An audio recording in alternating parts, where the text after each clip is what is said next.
I discovered my wife's secret escort profile after funding her influencer dream, so I filed for divorce, walked away and built a profitable rental empire instead. I am a 32-year-old male and I work as a construction project manager here in Dallas. It is good work. I make around $87,000 managing residential developments, and I have always been the type to save money and invest smartly. I have been putting away money since I was 18. I bought my own house at 29 and drive a reliable 2018 Ford F-150 that is paid off. My best friend Tony always jokes that I am quietly wealthy because I live below my means, but I have got about $165,000 in savings and investments. Let me paint you a picture of my life before this mess. I wake up at 5:30 every morning, hit the gym for 1 hour, then get to the job site by 7 o'clock.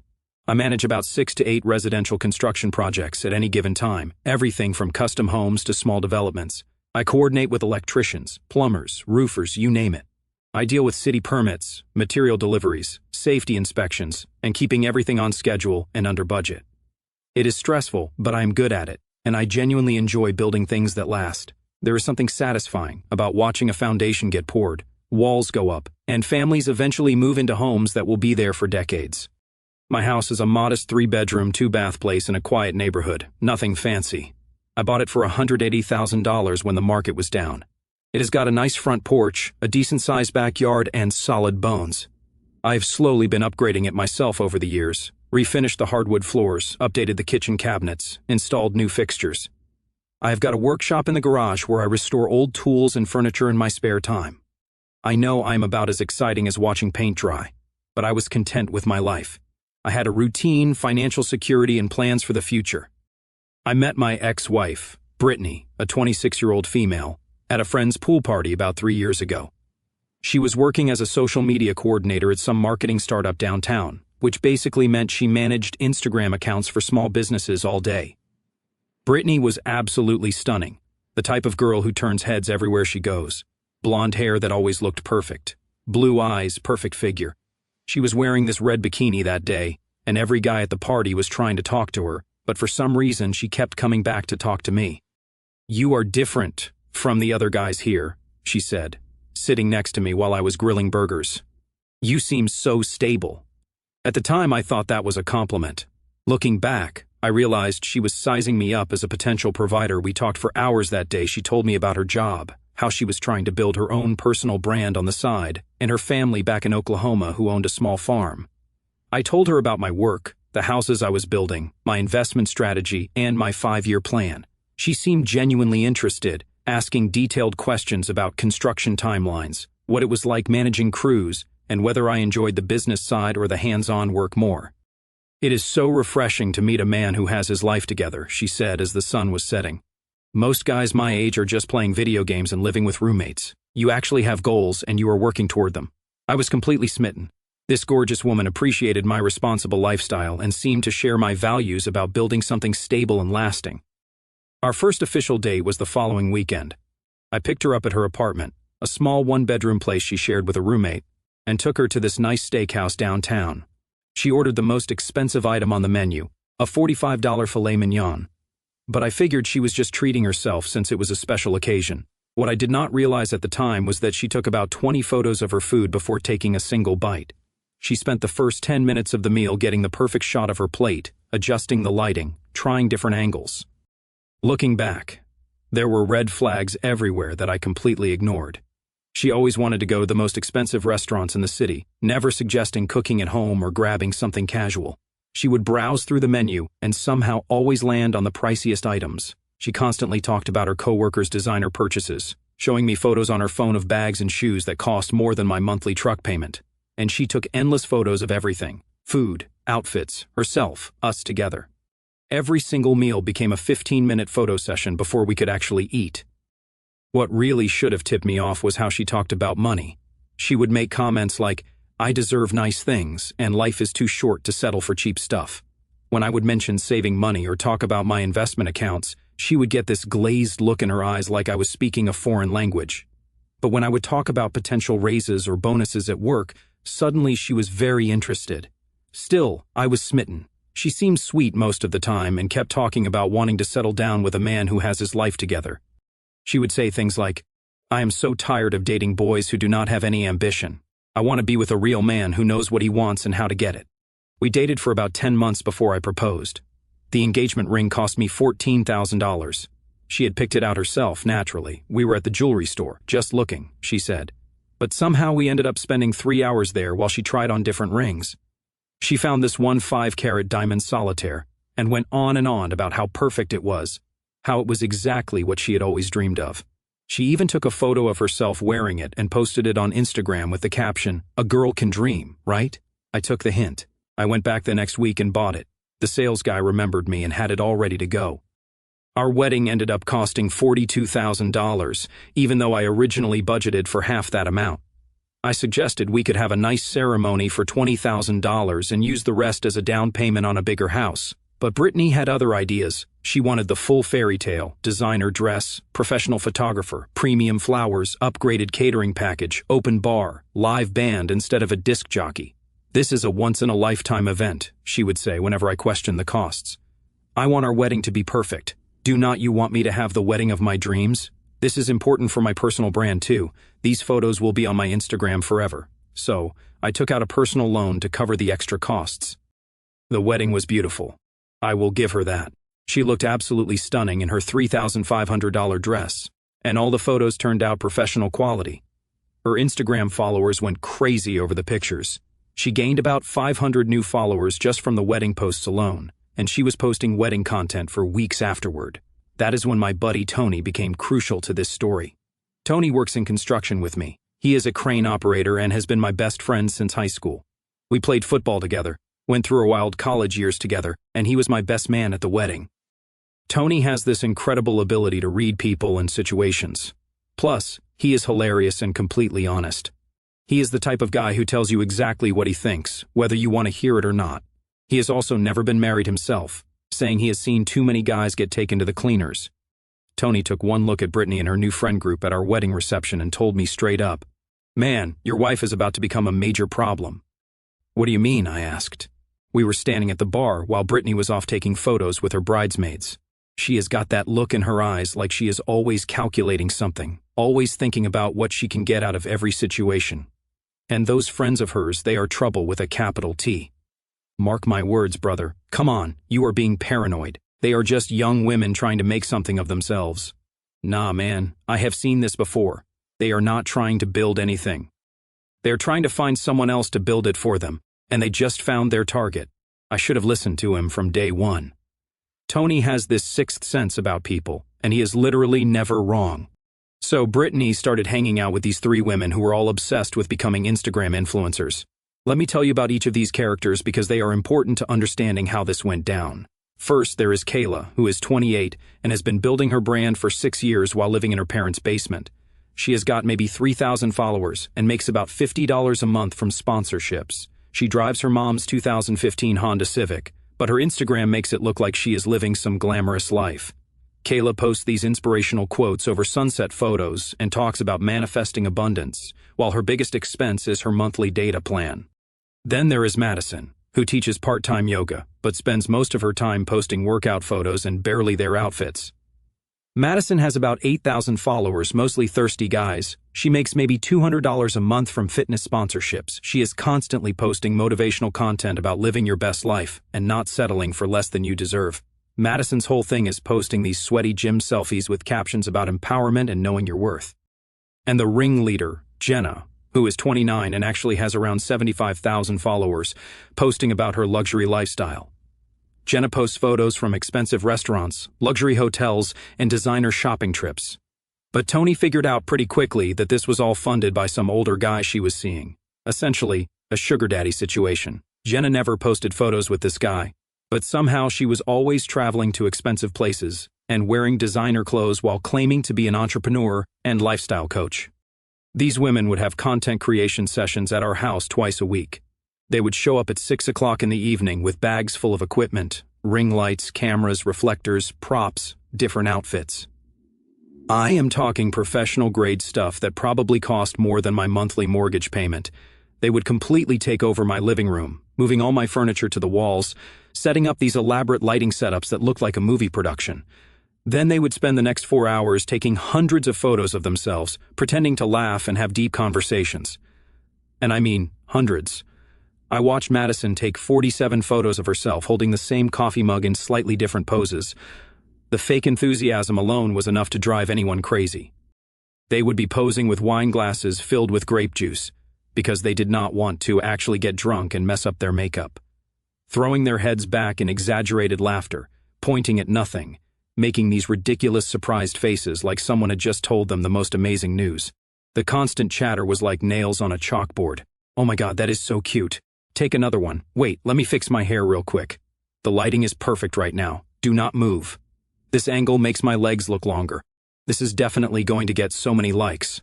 They would change outfits 3 or 4 times during these sessions. My living room would look like a clothing store had exploded in it. Dresses thrown over chairs, shoes scattered everywhere, makeup and hair products covering every flat surface. And they would leave a mess too. I would find fake eyelashes stuck to my bathroom mirror, lipstick stains on my hand towels, and those sticky ring-like clips attached to my furniture for weeks afterward. But the real problem was what they were filling Brittany's head with. Suddenly, my wife was talking about how she deserved more, how she was wasting her youth, and how she needed to invest in her brand by buying $400 skincare sets and $600 outfits for content creation. Jenna was the worst influence. She would constantly tell Brittany things like, "You are so much prettier than most influencers I know. With your looks, you could easily have 100,000 followers. Investment in your appearance is investment in your future. You are literally sitting on a gold mine and not monetizing it." Tony would sometimes stop by after work and just observe this circus with the most bewildered expression. One time he quietly said to me, "These women are planning something. I can feel it in my bones. They are not just taking photos. They are recruiting your wife for something." I did not want to believe it at the time, but Tony was absolutely right. They were slowly but systematically breaking down Brittany's satisfaction with our life and building up her desire for something more glamorous. Brittany started posting increasingly revealing photos, bikini shots, gym selfies, those mirror photos where she is wearing almost nothing. When I mentioned it made me uncomfortable, she said I was insecure and trying to sabotage her growth. "All successful influencers post content like this," she would say. "It is called knowing your audience. You just do not understand social media marketing." Her follower count jumped from about 1,500 to 12,000 pretty quickly. She started getting direct messages from men, some even sending her money through payment apps just for existing. I discovered she had made nearly $600 one month from guys paying her for exclusive content. "See," she said, "when I brought this up, I told you this was a real business opportunity. These men are willing to pay good money just to support my content." That is when she started talking about maximizing her earning potential. About 8 months into this influencer obsession, Brittany approached me with what she called a business opportunity. This was in late February, the night before my birthday. Instead of a quiet evening together, she had prepared what looked like a PowerPoint presentation on her laptop. She had actually created a slideshow with 12 slides. The first slide said Brittany's influencer business plan with a photo of herself in a bikini as the background. I am not kidding. She had charts and graphs showing projected follower growth, estimated earnings at different milestones, and a breakdown of necessary investments. "Look at this," she said, clicking to slide 3. "Jenna makes $8,000 per month with 75,000 followers. Madison makes $2,500 with just 8,000 followers. If I can reach 150,000 followers, I can easily make $7,000 to $10,000 per month from sponsorships and fan support alone. But that is not even counting the exclusive content subscriptions and personal shopping commissions." She showed me screenshots of other influencers' earnings, examples of sponsorship offers that paid $500 for a single post, and calculations showing how much money she was leaving on the table by working a regular job. It was actually pretty thorough, which made it even more concerning. She had clearly spent weeks putting this together. "But here is the thing," she said, getting to slide 8. "I need to invest in my brand first. Professional photography sessions twice a week, better equipment, a complete wardrobe overhaul to match the aesthetic I am going for. Premium skincare to maintain my appearance. The initial investment is significant, but the return potential is enormous. Here is where you come in," she said, getting to the final slide, which just said partnership opportunity with a photo of us together. "I need to quit my job and focus on this full time. I just need you to cover everything for maybe 8 months while I build this up. Think of it as investing in our future financial freedom. Other couples are doing this and making bank." The manipulation was so obvious looking back. But in the moment, she had me feeling like the bad guy for not supporting my wife's entrepreneurial dreams. She kept talking about how other husbands were investing in their wife's success, and how this was the opportunity of a lifetime. She even started crying, saying she had never asked me for anything big before, and that she just needed someone who believed in her potential. Like a complete fool, I agreed. She quit her job the next week, which had been bringing in about $38,000 annually. So now I am covering our $2,600 mortgage, all utilities, groceries, her shopping addiction, and her business expenses, like professional photography sessions and endless new outfits. The spending was absolutely insane. She would come home with bags from Nordstrom, Sephora, and boutique stores, claiming it was all investment in her brand. A $200 dress became a content creation expense. A $150 skincare routine became maintaining her image for sponsors. Professional hair and makeup appointments twice a week at $120 each became business necessities. She got her nails done every week for $80 because hands are always in photos. She even justified a $400 handbag because it was a prop that appears in multiple posts. I started keeping track just out of curiosity. In her first month of full-time influencing, she spent $3,200 on clothes, $800 on beauty treatments, $600 on photography sessions, and $400 on various props and accessories. That is $5,000 in 1 month while making maybe $200 from sponsorships. When I brought this up, she said, "You have to spend money to make money. Every successful influencer invests heavily in their brand at the beginning. This is just the startup phase." Tony's reaction when I told him was priceless. "Dude, you just became a sugar daddy to your own wife." "It is not like that," I protested. "She is building a business where you pay all the expenses and she takes all the profits. That is not a business.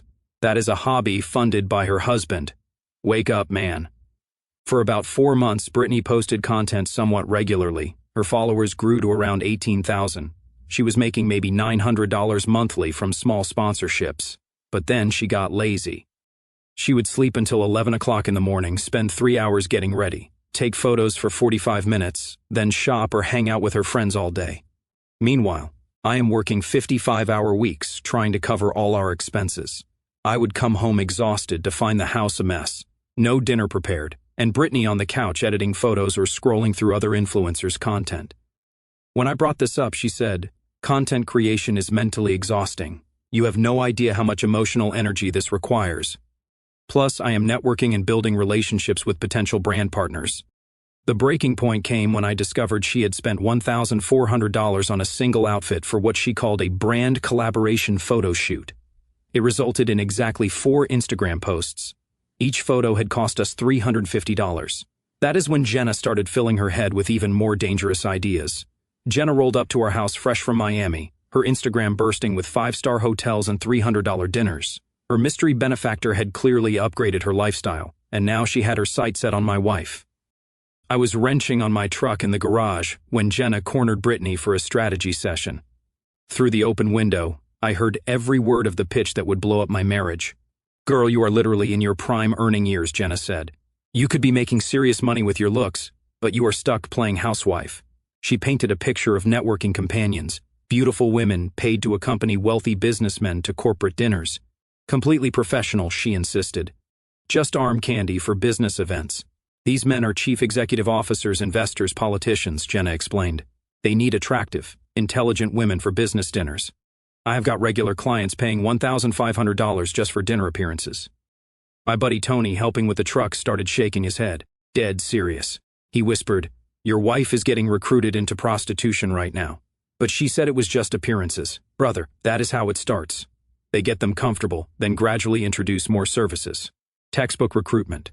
For 1 hour, Jenna delivered a masterclass sales pitch. The money, the luxury lifestyle, the powerful connections. Her selective agency only worked with Fortune 500 chief executive officers and successful investors. High-class professional companionship, she called it. Entry level is $600 to $1,200 per evening, Jenna revealed. But once you build relationships with regulars, you can charge $2,000 to $5,000 per event. And if you are open to additional services, well, the sky's the limit. I have one client who pays me $10,000 for weekend trips. Tony could not take it anymore and stormed inside, slamming the garage door. Men get insecure when they realize what women are really capable of earning, Jenna smoothly explained away his reaction. He is probably jealous Derek found such an ambitious wife. For 3 days, Brittany bounced around the house asking hypothetical questions about business dinners and networking events. Then came the bombshell. "I want to start companion work," she announced over breakfast, like she was signing up for yoga. I nearly choked on my coffee. "You want to go on dates with other men for money? They are not dates, they are business arrangements. It is networking. That is called escorting, Brittany." She went full defensive mode, spouting every talking point Jenna had fed her. Security protocols, female empowerment, taking control of her earning potential. When I said it would destroy our marriage, she flipped the script. "If you are not going to support my entrepreneurial goals, then maybe I need to seriously reconsider whether this marriage is right for me. Are you threatening to leave me if I do not let you become an escort? I need a partner who supports my dreams, not someone who tries to control me out of insecurity." That is when it hit me. I was not talking to my wife anymore. I was talking to someone who had been completely brainwashed. The woman I married was gone, replaced by Jenna's perfectly programmed recruit. The next day, Tony climbed into my truck during lunch break. "All right, what is the plan?" I told him about Brittany's ultimatum. "So, she wants you to fund her escort career," he said flatly. "Listen very carefully. Your wife wants to sleep with other men for money while you pay her rent. This is not complicated. So, what should I do? You are going to do exactly what she wants. You are going to give her all the freedom she can handle."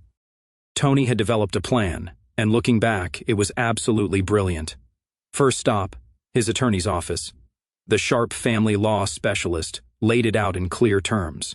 "Since your wife voluntarily quit her job and you have no children, you would not owe significant alimony," she explained. "But if you can demonstrate she abandoned the marriage to pursue prostitution, that changes everything.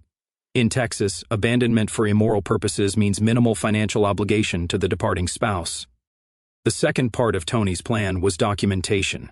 We screenshotted all of Brittany's social media posts, especially ones with other men, and cryptic messages about toxic relationships. We tracked her spending patterns and business expenses. But the real shocker came when Tony did some internet detective work.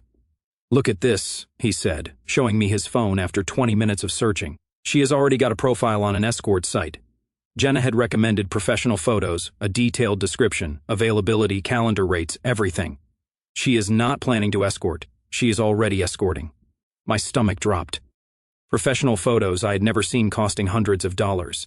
A detailed description of her services and rates from $800 for dinner companionship to $2,500 for overnight business travel. She was calling herself Amber and targeting discerning gentlemen who appreciate beauty, intelligence, and discretion.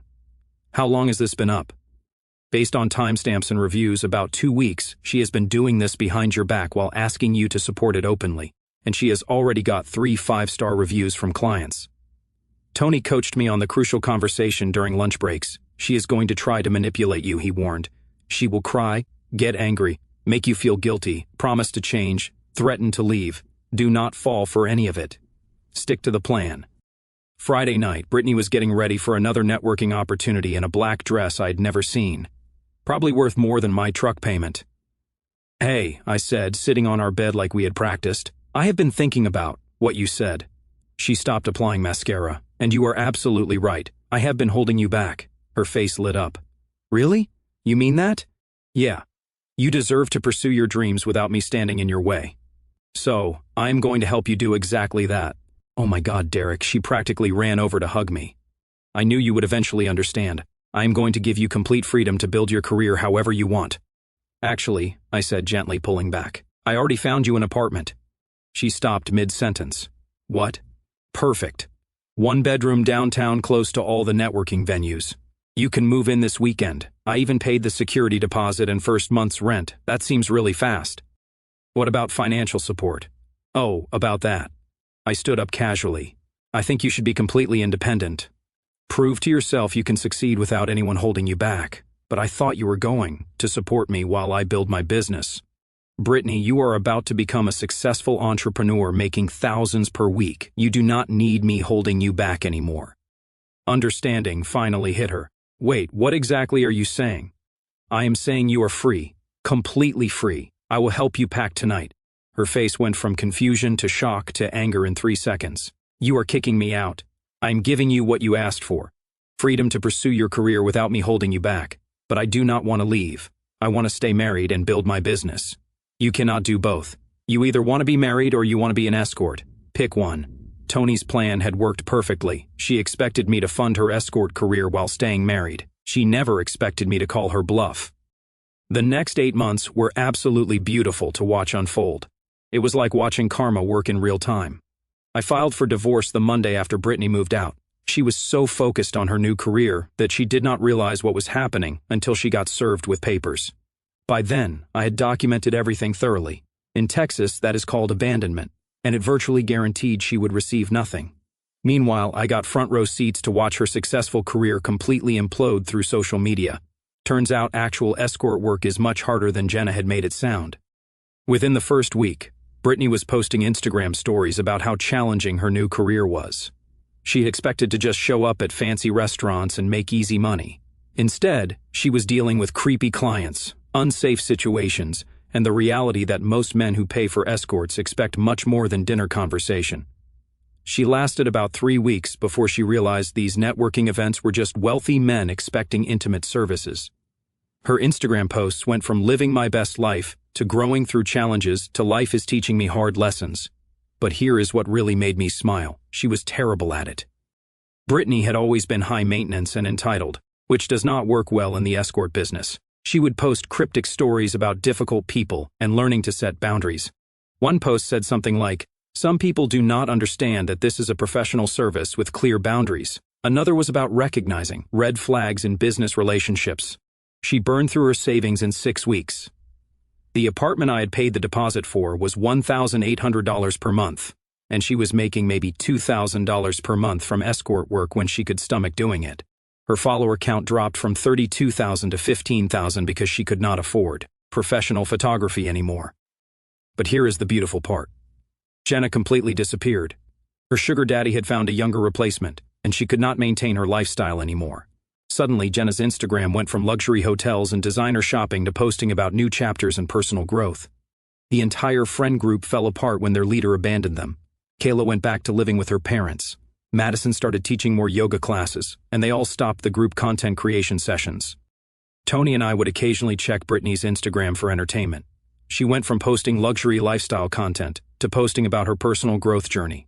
Around month 4, she started posting about recognizing toxic relationships and how she was healing from emotional manipulation. I had become the villain in her revised story. The divorce was finalized in month 7. She received nothing except her personal belongings and the credit card debt she had accumulated, about $18,000. That is when the begging started, and it was both pathetic and satisfying to watch. First came the text messages, which started about 1 week after the divorce papers were served. "I made a huge mistake. I miss our life together. I was confused by bad influences. Can we please talk?" The messages became increasingly desperate as her financial situation got worse. I never realized how good I had it. Those women filled my head with lies. "I just want to come home." Then she started showing up at my job sites, which was both embarrassing and annoying. The first time I was in a meeting with a client about a custom home project when she pulled up in her car. She looked terrible. Thinner than I had ever seen her, tired, wearing clothes I had never seen before that looked like they came from a discount store. Finally, she tried using other people as messengers, which was when I knew she was really desperate. She approached Tony at a gas station one evening when he was filling up his truck after work. "Please," she said, crying and grabbing his arm. "You have to convince Derek to talk to me. I know I messed up, but I can fix this. I just need another chance." Tony's response was perfect, and exactly what I needed to hear. "Ma'am, you traded a good man for a fantasy. That is your problem to solve, not his. But I learned my lesson. I know I made mistakes. I never should have listened to those women." "You did not make mistakes," Tony said, pulling his arm away.